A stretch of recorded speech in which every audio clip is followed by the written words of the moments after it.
Assalamualaikum warahmatullahi wabarakatuh. Baiklah teman-teman, kami dari kelompok 8 akan mempresentasikan makalah yang berjudul dengan Spiritual Power of Healing.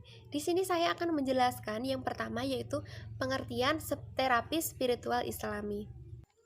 Pengertian terapi spiritual Islami adalah pengobatan atau penyembuhan gangguan psikologis yang dilakukan secara sistematis berdasarkan kepada Al-Quran dan Sunnah. Terapi spiritual Islami memandang bahwa keimanan dan kedekatan kepada Allah merupakan kekuatan yang sangat berarti bagi upaya perbaikan pemulihan dari masalah-masalah kejiwaan.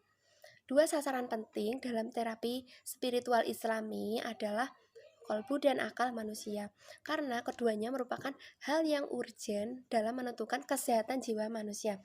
Nah, di sini terapi spiritual Islami itu berhubungan dengan agama kita, yaitu kegiatan yang berhubungan dengan ibadah-ibadah yang kita lakukan. Tadi sudah dijelaskan bahwa terapi spiritual Islami itu berdasarkan pada konsep Al-Quran dan Sunnah. Di sini kita sebagai umat muslim harus bisa mendekatkan diri kepada Allah, yaitu dengan cara membaca Al-Quran dan memutuskan segala sesuatu menurut dua pedoman tadi ya, Al-Quran dan As-Sunnah. Untuk yang selanjutnya saya akan membahas tentang spiritual healing dalam tradisi sufi. Pada masa tabi'in, kegiatan healing ini menjadi sebuah tradisi para zalik, zahid, dan sufi. Mereka melakukan tradisi tersebut karena Al-Quran yang diwahyukan Allah kepada Nabi SAW diyakini sebagai sumber pengetahuan dan pedoman hidup. Selain itu, sebagai sumber pengetahuan, Al-Quran tidak saja menjelaskan secara mendasar mengenai berbagai disiplin ilmu pengetahuan, tetapi juga menjelaskan beberapa ayat yang bersifat material dan imaterial tidak kurang dari 300 kali. Meskipun dengan siwah atau bentuk wazan yang berbeda, Al-Quran menegaskan kepada umat manusia untuk menjaga jiwanya agar lebih sehat menjadi manusia yang bertakwa. Di sini contohnya yaitu para sufi pada zaman dahulu itu mereka hidup dalam ketenangan. Mereka banyak berzikir pada saat melakukan kegiatan sehari-hari. Jadi kuncinya ya pada terapi spiritual Islami itu mendekatkan diri kepada Allah, bersandar pada Al-Quran dan Sunnah, dan kita harus banyak-banyak berzikir maupun melakukan kegiatan ibadah yang lainnya. Halo, assalamualaikum. Nama saya Elsa Wuryanti dari jurusan BPIB. Di sini saya akan menjelaskan tentang keperawatan spiritual. Keperawatan spiritual yaitu kegiatan dalam keperawatan untuk membantu pasien yang dilakukan melalui sikap dan tindakan praktek keperawatan berdasarkan nilai-nilai keperawatan spiritual, yaitu mengakui martabat manusia, kebaikan, belas kasih, ketenangan, dan kelemah lembutan. Kebutuhan spiritual merupakan kebutuhan dasar setiap individu untuk mendapatkan keyakinan bahwa setiap individu punya harapan dan makna hidup. Aspek penting dari perawatan spiritual adalah mengenali bahwa pasien memiliki kekuatan dan keyakinan spiritual tertentu di mana perawat dapat gunakan sebagai sumber untuk membantu pasien menjalani gaya hidup yang lebih sehat, sembuh dari penyakit, atau menghadapi kematian dengan tenang.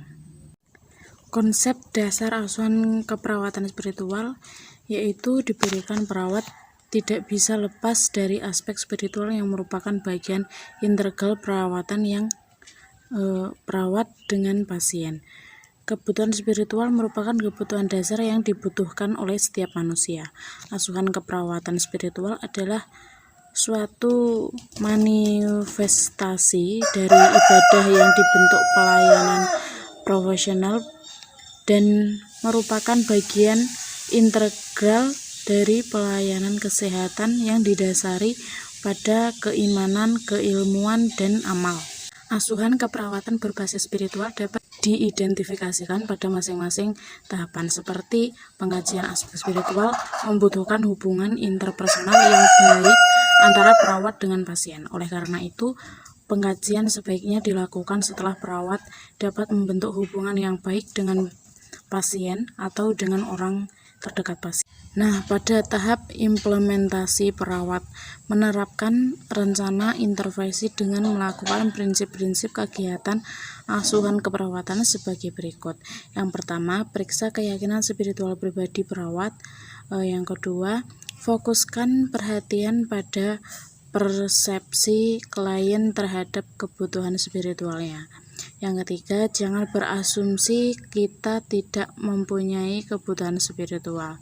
Yang keempat, mengetahui pesan nonverbal tentang kebutuhan spiritual klien. Yang kelima, berespon secara singkat, spesifik, dan faktual. Yang keenam, mendengarkan secara aktif dan menunjukkan empati dan berarti menghayati masalah klien. Yang keenam, menerapkan teknik komunikasi terapeutik dengan teknik mendukung, menerima, bertanya, memberi informasi, refleksi, mengenali pasien dan kekuatan yang dimiliki klien. Selanjutnya, meningkatkan kesadaran dan kepekaan pada ucapan atau pesan verbal klien. Terapi spiritualitas Islam dalam menanggulangi gangguan depresi. Pengertian depresi, gangguan emosional sering terjadi akibat adanya suatu kesedihan yang sangat mendalam, di mana biasanya kesedihan ini selalu berlarut-larut dan mengganggu pola pikir kita dan selalu ada di dalam benak kita. Pengaruh depresi spiritual Islam terhadap penanggulangan depresi.